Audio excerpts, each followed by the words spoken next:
It wasn't there immediately. At first I didn't know if I had a story to tell. Nick Stoller brought the idea of doing a gay romantic comedy to me, but acknowledged that he wasn't gay and wanted to build one around me. But once I sat down to think about it, it turns out I had a lot to say. And I was actually excited to say it. I think I've gotten to do a lot of fun things over the years, but they were very sort of comedy focused. I wasn't ever asked to be multidimensional or to really show different sides of myself for the most part. And so I really, cherish the opportunity to do that.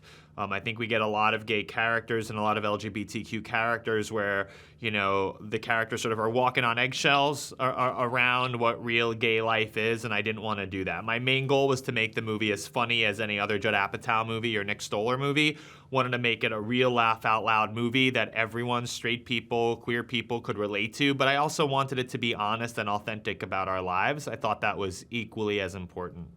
I certainly resonate with that aspect. And I don't think that that's exclusive to gay men. I think men in general are very interested, especially right now in culture, it seems, to sort of be tough and strong. We got these superheroes, and we got these MMA fighters, and there's nothing wrong with masculinity at all. It's going to be here forever. Yeah. But I think masculinity as a sort of piece of armor to prevent us from falling in love. It does prevent us from falling in love, and I think Aaron's journey very much reflects a journey that I think I had at a much younger stage in my life, honestly.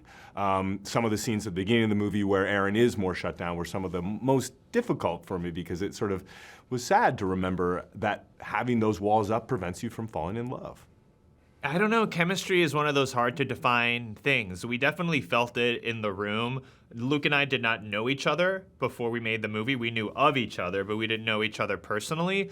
And I think maybe that helped. There was some mystery there as to who this other person was that kind of mirrors the mystery that the characters are experiencing when it comes to trying to figure out, like, wait, who is this guy? And I'm really drawn to him, but I'm also a little scared and intimidated by him. And we were going through those motions as people while we were making the movie too, so that might have helped, but I don't know. It's a bit hard to explain chemistry. We've all seen movies where they throw two very talented actors together, but for some reason, there's no chemistry, and then sometimes magically there is, but from the beginning, there was a bit of a spark there, and I don't know. We just got lucky in a sense. Yeah, I mean, I have tremendous respect for Billy, and I think that always helps too. I always was able to listen to him all the time, and so much of our movie is the beginning parts of a relationship, and it was the beginning of our friendship too. So There's definitely a parallel there.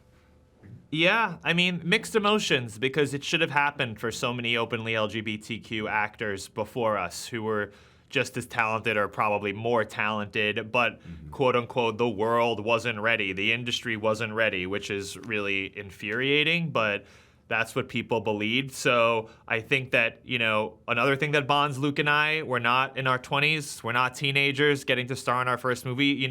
We've both been at this for a while. We've been working actors and working performers for over 20 years. So I think we realize what a rare and unique opportunity this is. I think we both really want to do a good job. We both were very grateful. The whole cast, you can sense the level of gratitude that, it was like in the air when we were shooting, because all of us being openly LGBTQ, we had to navigate a lot of obstacles in this industry that sometimes were very frustrating, but there we were getting to make this really funny, uplifting Judd Apatow movie the way many straight actors before us have gotten to do, but we never did. And I think we didn't take that for granted, and that was part of the magic of making the movie. And I look forward to the movie making a lot of money so that people can say, okay, you can have more movies. Yeah, and I think that for a while, this sort of unspoken belief in Hollywood among powers that be was that, maybe straight people didn't want to see a movie about gay people falling in love, didn't want to see a gay rom-com, which I think is ridiculous, because